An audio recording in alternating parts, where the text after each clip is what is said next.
This is Dr. Rob Harter with the Nonprofit Leadership Podcast, Making Your World Better. What does it take to be an effective nonprofit leader today? What are the biggest challenges? What are the biggest obstacles? How should nonprofits fundraise in an economy that is constantly changing? All of these reasons combined led me to start this show. And it's my hope that through this series, people can learn not only what it takes to be an effective nonprofit organization, but to hear from effective leaders who are successfully making a positive impact in their communities. We hope you enjoy this show, as together we hear how they are making their world better. Welcome, everybody, to the show. My name is Rob Harter. I'm the host of the Nonprofit Leadership Podcast. So glad you're here. Thanks for tuning in. I wanted to start today by sharing some exciting news. If you were listening to my episode last week, you heard about this. So for you who are just tuning in perhaps today, I'm going to launch a special focus on all things fundraising starting next week. Now, I realize it's August, but if you're anything like me and the fundraisers I'm speaking to on a regular basis, you may be right now feeling a mixture of excitement and anxiety. Why? Because we're going into the year-end giving season. Typically, fourth quarter of the calendar year is where it's go time. If you're a fundraiser, an executive director, this is your big quarter of the year to hit those fundraising goals that you set at the beginning of the calendar year. And that's really what I felt like is the perfect time to have this special 4-week series on all things fundraising in order to help launch you into the year-end season with a renewed sense of clarity and excitement. So I can't wait to launch that next week. But as I got thinking about this, I have such a great guest on today's show. I had to talk about fundraising. And so we're going to already start the conversation around fundraising because of my guest today. My special guest is Brittan Stockert. She serves as a fundraising coach at DonorBox. And I'll have to say, DonorBox is my wonderful sponsor. They've been a sponsor the last couple of years of this podcast. They have some great material, great resources for your nonprofit when it comes to all things fundraising. And with Brittan specifically, she has over 20 years of experience in the public sector. And Brit's passion really is focused on helping nonprofits, NGOs, and social enterprises to really create effective, sustainable fundraising strategies. You'll notice as she even shares on the show, she's just a natural coach. And so she has such a great way of encouraging people, coming alongside them and giving them practical ideas of how they can improve in their organization and what they're doing. So we're going to talk about a lot of different things, but one of the things we'll talk about is a fairly simple one, your donation form. She'll share about how most nonprofits set up their donation form once and they pretty much forget about it. But what if that little page is actually your biggest chance to start a real relationship with your donors? She's got a really interesting story of how really the light bulb turned on in her mind about how to really improve something as simple as a donation form. She'll also share about some low-stress follow-up strategies that won't add more to your plate already, because I know most people already have a full plate when it comes to responsibilities around fundraising. So it's a really fun conversation. So glad you've tuned in. Now on to the show.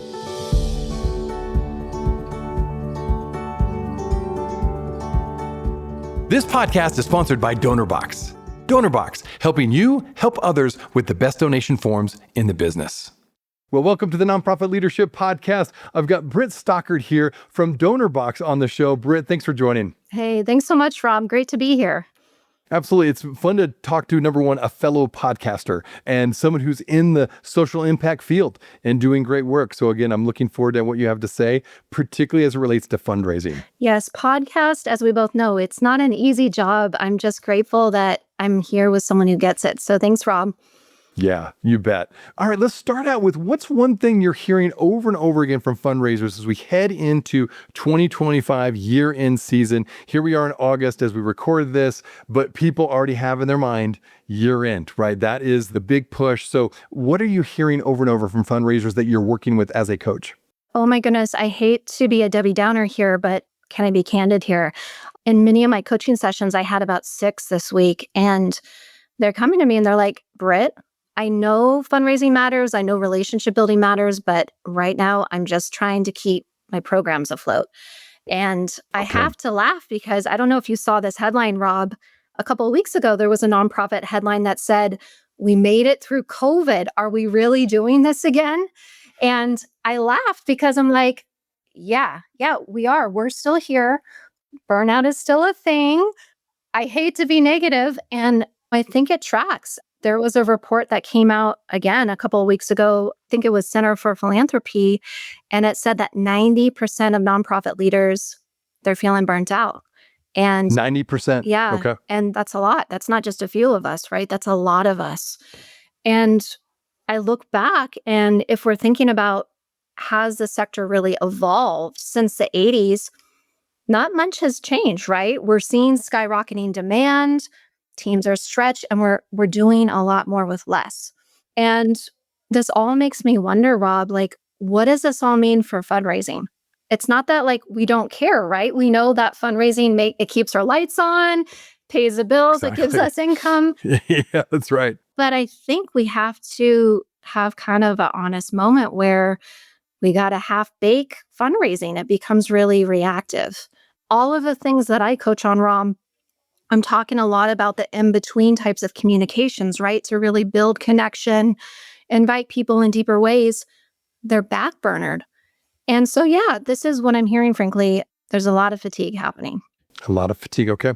Yeah. About 90% is a significant number. People feeling burnt out. And it is ironic, like you started out with the fact that we've got through COVID, which a lot of people didn't know if they could get through COVID. And now we've got this another huge challenge, with a lot of people having their funding cut in dramatic ways.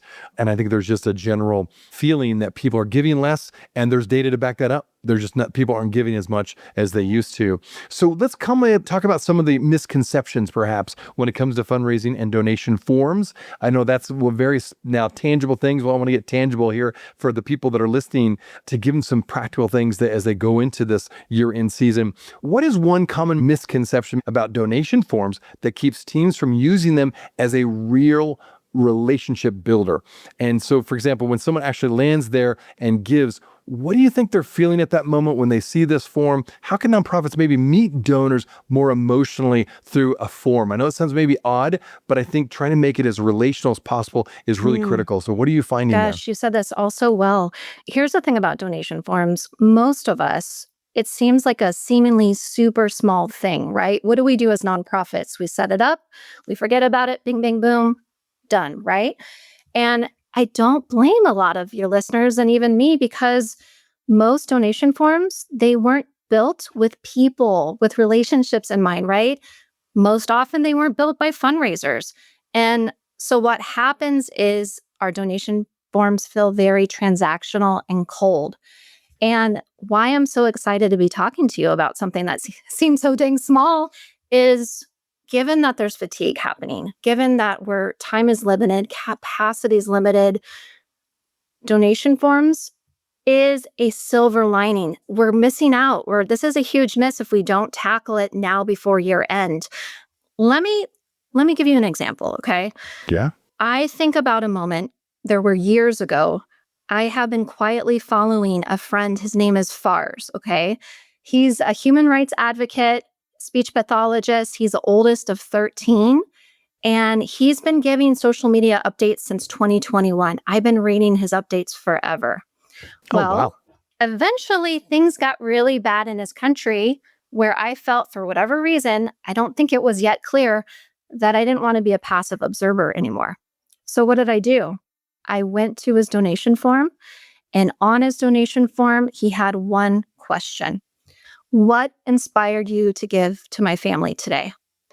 And I'll admit, in this moment, I didn't expect to project myself into the moment. It was really about him. But what that one question did was it gave me a chance to see myself in the giving. I told him, honestly, through that little note in response to that question, hey, Fars, I'm a 9/11 veteran. I was deployed twice. 2 decades later, I see the world differently. I've come to believe that the violence that's being caused in your country may not always need to be resolved with weapons. All to say, what that did, many years later, I'm a friend of his. I'm one of the top mutual aid organizers of a fundraiser. We raised $60,000 to evacuate his mom and his little brother. Oh, wow. That, in that moment that I made that first small donation long ago, it wasn't evident to me what would become of that, right? It was a very subliminal, very vulnerable thing. And that's it. That is what I'm trying to convey to your listeners. Most donation forms, they miss this intentional design, this human element. They miss honoring the kind of vulnerability that allows for that two-way relationship to even happen.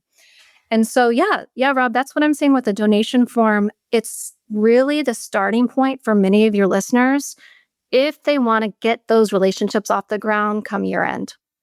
Thank you for sharing that story, by the way. I love your vulnerability, number one, but also what a powerful story. And I've never had anybody put something like that on a donation form that I've given. So I love that question. And I think you're right. It just takes your giving to just a different emotional connection to that cause. So I love that example. In fact, you've got some simple tweaks that can really turn a one-time gift into a long-term supporter. What are 3 quick things for my listeners that nonprofits can do right now that can really make that happen? Because I know this is your world. Yes, I'm all about right now, keeping it low lift. I'm thinking about That's right. Here I'm channeling myself. I'm a mom having coffee with my teenager. Let's keep it easy for your listeners. Okay. Absolutely. It's perfect. Let's talk the talk. I just had a coaching call right before you, and I'll share what I shared with you. Yeah. The first step for everyone that has a donation form right now on their website, ask why they give. We just talked about it, right? Most donation forms, they focus on what we call in fundraising RFM, recency, frequency, monetary value. Yeah, it's helpful a little bit, but it doesn't get to the heart. It doesn't get to the why, the motivations, the life experiences, the values about the person behind the donation. That's it. Add a simple custom question. What inspired you to give today? What that's going to do, again, it's going to create a space for the donor to see themselves in the giving, and that's going to help you be able to tailor your follow-up touch points in very personal ways. Okay, so that was number 1. That's good. Yes. Number 2, give donors a choice. Okay. We talked about it. Just as fundraisers are tired, I'm thinking and I'm guessing donors are kind of in this mode where they're just tired. They're not seeing the whole picture, right? They haven't been able to see how addressing immediate needs makes some systemic impact. And that's really problematic. So number 2, on your donation form, give donors a choice. How do you do this? How do you give them agency? How do you give them autonomy? It's through what's called a designations feature. Okay. Thinking about this, we have Rob, a mental health hospital down the road, and they're running very powerful, very distinct programs, one for their teens, one for their adults, and they have a crisis line. Imagine if their donation form gave the option to support one of 3 of those programs, as opposed to everything feeding through a general fund. If I go to the donation form and I have myself call that crisis line, if I'm able to see myself again in that specific form of giving, it just builds that connection. So yes, 2, give your donors choice. Give them the flexibility to where they want to. Simple. Keep it simple. And, I will say this doesn't work. Designations doesn't work for all your nonprofits, okay? Especially for your small shop in-house nonprofits. If you don't have QuickBooks, if you don't have your P&L set up to track and report on those different restricted funds, in this case, it's fine. Keep it all going to the general fund. Okay. And then finally, 3, super easy. This one is especially for nonprofits that have a sizable base of repeat one-time donors. People that keep giving again, for whatever reason, they haven't automated their donation. Why not default their donation form to monthly giving? I hate to be a bias. I work at DonorBox. I love DonorBox. We have a very cool feature where it will do a general nudge, a subtle nudge to remind people to sign up to a monthly donation. That's it. Okay. Yeah, just Rob, as a recap, ask a meaningful question, give folks a choice, and make monthly giving feel natural. I love that. No, the really good practical ideas, personal, it's values aligned, ready for a two-way relationship. It's really what I feel like you're setting up people for. Okay, so now that we've got a donation form hopefully tweaked, what are some easy, no extra work, so to speak, right? No one wants extra work on their plate follow-up moves that small teams can use going into year-end to keep donors feel connected. So if they got the form, maybe they're feeling a little bit more connected. What are some other things you recommend to keep donors feeling connected? And this could be something not just an individual fundraising consultant and or development director does, but a team could actually put into practice. Yeah. Well, just an observation. Many of my coaching clients, they're so hyper-focused. They're in that planning stage of year-end giving. And what completely disappears is the follow-up, right? It completely falls off the map. And I don't blame them. Communication, Rob, you and I know this. Everything we've been taught on communications, drip campaigns, you got to reach out 7 times. That's going out the door. I mean, even I will admit everything I've learned about marketing and fundraising is completely evolving the way we consume information. But if your listeners are trying to do one thing this year, it's make it follow up. Okay. Again, let go of the pressure of thinking it has to be a drip campaign of a sequence of events that happen or a funnel. It's really about rhythm. Start with, and the themes don't change either, Rob. Start with gratitude, right? Tie the gift to something, a very specific, tangible outcome. Then follow up. The second theme is really showing the impact. Behind the scenes photo of the mom, a quick story. And then where it gets really creative is kind of as a third part of that rhythm is you want to invite people in deeper ways that are not always tied to money. Even not even tied to sign up to my newsletter or follow my socials.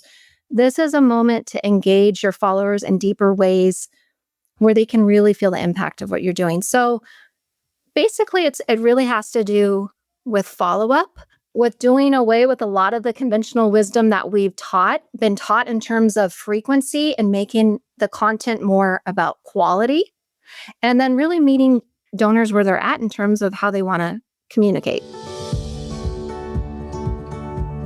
We'll be right back.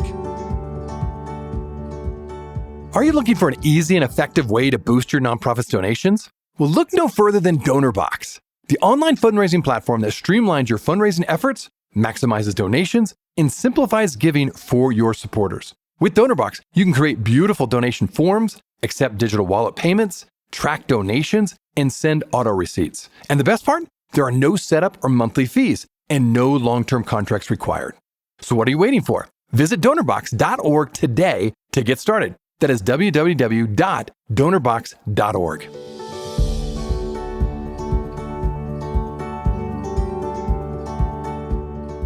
Okay, one thing I want to explore with you now is we're getting closer to year end.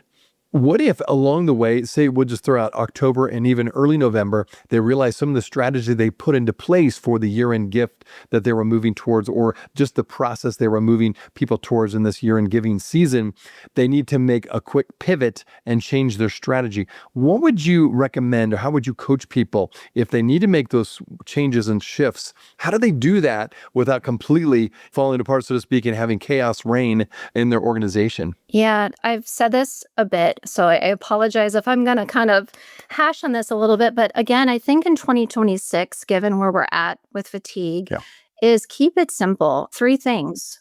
Your launching point is your donation form. So keeping in mind the things that I taught you to really optimize your donation form, doing the follow-up that needs to happen, but making sure that the follow-up is authentic and real, and it's less about the frequency. And then the final piece, many of these nonprofits I'm coaching, they use so many tools, okay? And in order to do that follow-up that needs to happen, make sure that all of your systems are talking with each other and are set up and integrated now in August, as opposed to waiting come, oh my gosh, in November.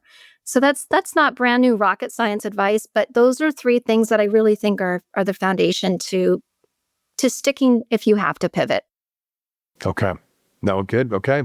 Year-end appeal. Now let's talk about that a little bit, because a lot of people put a lot of time often into that year-end appeal, or the opposite also happens. You get so busy, you have so much on your plate, like many nonprofit leaders, you're doing 2 or 3 different jobs, right, in your one job title. And so you don't get to the appeal to the very end, and you're like, I just need to get this out. We're in November now. We got to get the year-end appeal out there. Talk about how do we include better messaging perhaps. What's the thank you process look like for you? Is there a call to action that you'd recommend people to put in there? And if so, what does that look like? So what do you recommend when people out there that are listening and maybe have not put together their year-end appeal yet, but you would coach them to make it really clear? You make maybe a more compelling ask this year than they normally do. And then how do you really go to maximize, I guess, donations for this particular year-end appeal? What would you recommend for my listeners? That's such a great question, Rob. And the way I can really relate to it is a coaching session I had yesterday. It boils down to that compelling call to action that you talked about. This one really makes me think a lot about addressing our own fundraiser psychology, what's really going on inside us when we're about to make the ask.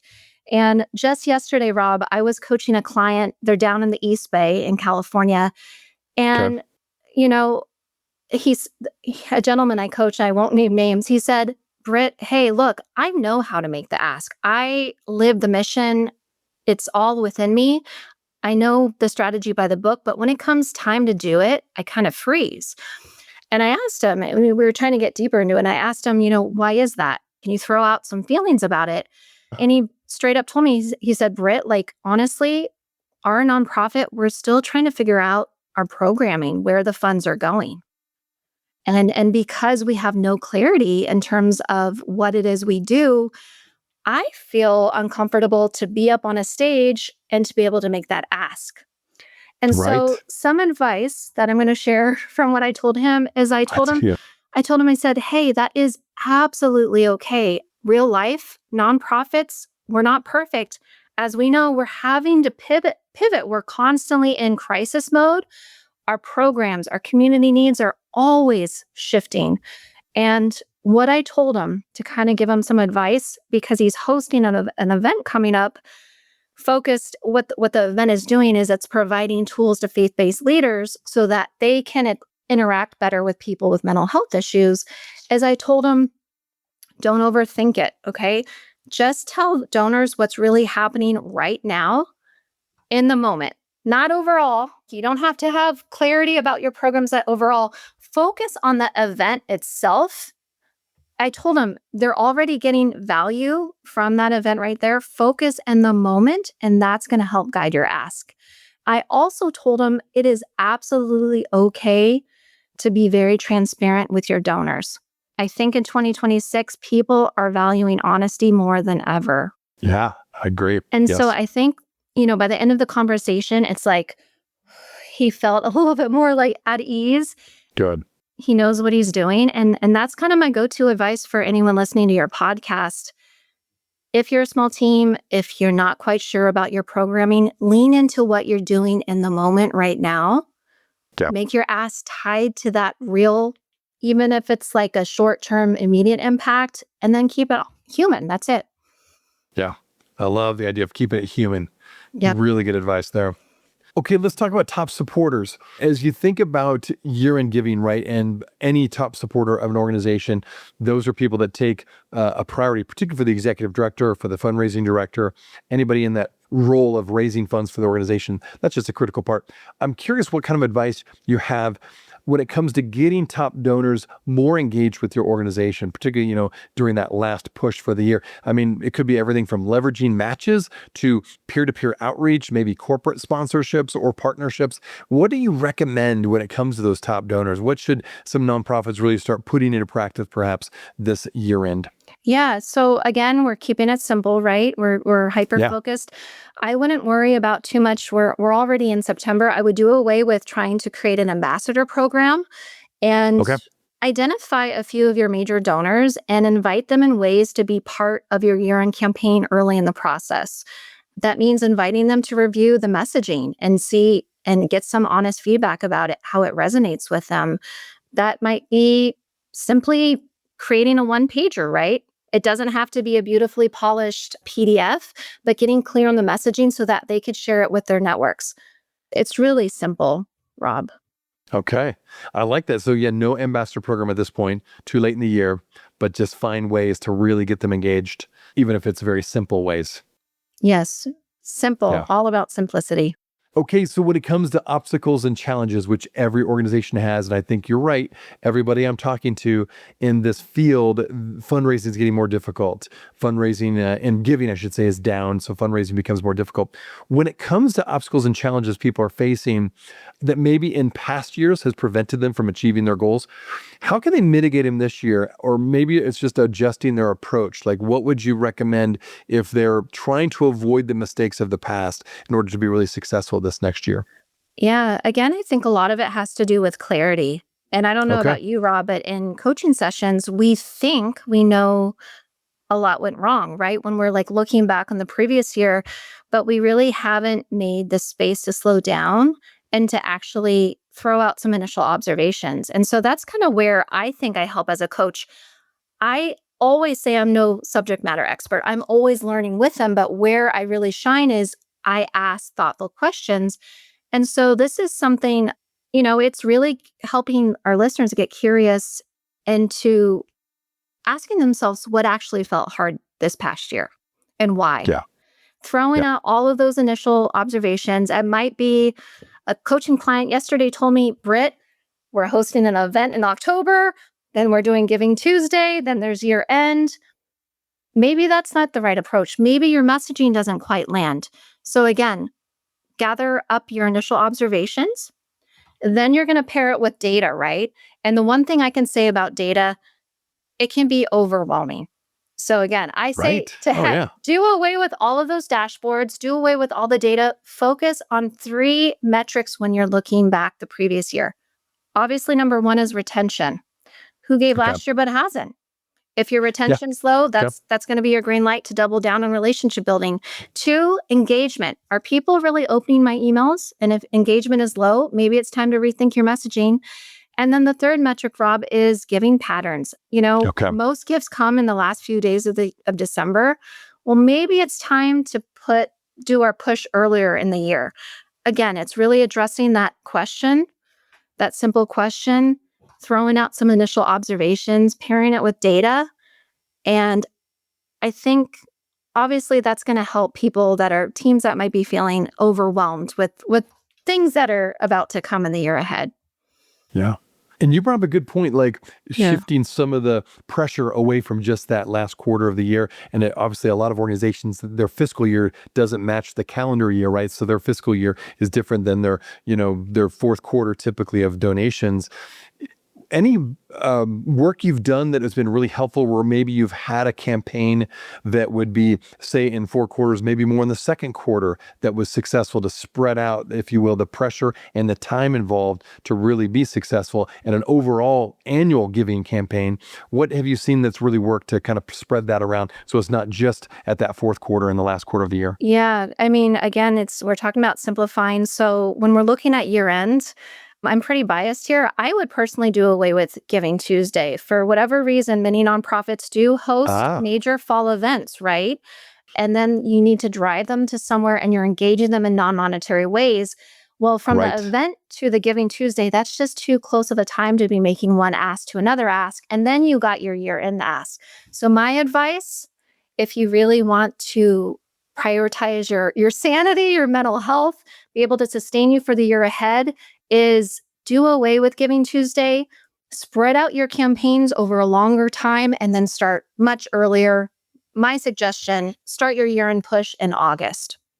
In August. Okay. So yeah, pretty much about the time this podcast episode will be released, Yes. you should be doing that. Okay.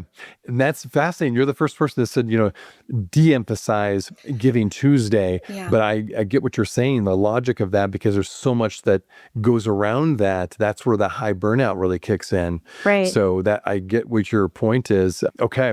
So going back to that burnout piece, do you feel like you're seeing some people successfully overcome that burnout and kind of get back re-engaged? And if so, what are the strategies they're putting into place to really mitigate that burnout that's so prevalent right now? I would love to say that I am seeing some healthy, holistic ways to sustain. I will be honest. I mean, it goes back to your first question, Rob. A lot of people are hyper focused in the moment of what they need to do right before them. And there's Yeah. this constant tension between the service delivery, the programming that needs to happen, number one. And then, okay, let's do fundraising as kind of a back burner thing. Right. Again, and this is kind of why we're here today. I know a lot of this advice is very simpleton, but that's kind of where I am trying to guide many of my clients to pare down, to reduce, because the years ahead are going to be hard. Again, they say this a lot in nonprofit. This is not a sprint, right? It's a marathon, and we really need to care for ourselves so we can be here for the long haul. Good advice again. I think you're right on that. I think no matter what happens just this year, we're in for a long haul impact with a lot of these funding cuts. So, well, this has been great, Britt. Again, love your insights. Your coaching skills come out very quickly. And I just want to say for my audience, as I said at the beginning of this show, DonorBox has been a wonderful supporter and sponsor of this podcast for many years, and you've worked for them. So thank you for coming on the show. Talk a little bit about what you do and what DonorBox brings to the table. So how can people connect with you and or DonorBox to find a little bit more information about what you offer? Yeah. Well, Rob, first off, thank you so much for having us. You are also a great partner. Jenna and I would love to have you on our podcast as well. I would love to. It would be a pleasure. In terms of where to find me, everyone can go to donorbox.org. We have an amazing education department, so many free resources, tools. Jenna, Karen, and I, we also co-host a weekly podcast. Rob, you might get an invite next. I've heard about this one. Yes, you might have a follow-up. And as always, if you're in the Pacific Northwest, I am a big avid mountaineer, so we can talk all things nonprofits and do a hike. Oh, love that. Love that combination. Have a good conversation and a good hike. Yeah, you live in a beautiful part of the country. Well, again, Britt, thanks for taking time. Thanks for sharing your insights. Really appreciate it. Hey, thank you so much, Rob. Take care. Hey, friends. Well, I wanted you to know that this podcast can be found on iTunes, Spotify, Amazon, Google Podcasts, and wherever you listen to other podcasts.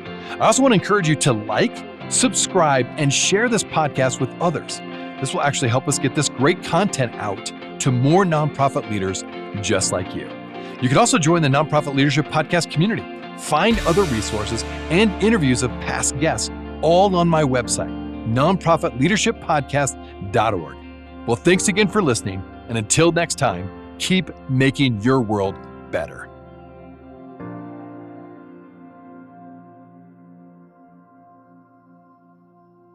This podcast is sponsored by DonorBox. DonorBox, helping you help others with the best donation forms in the business.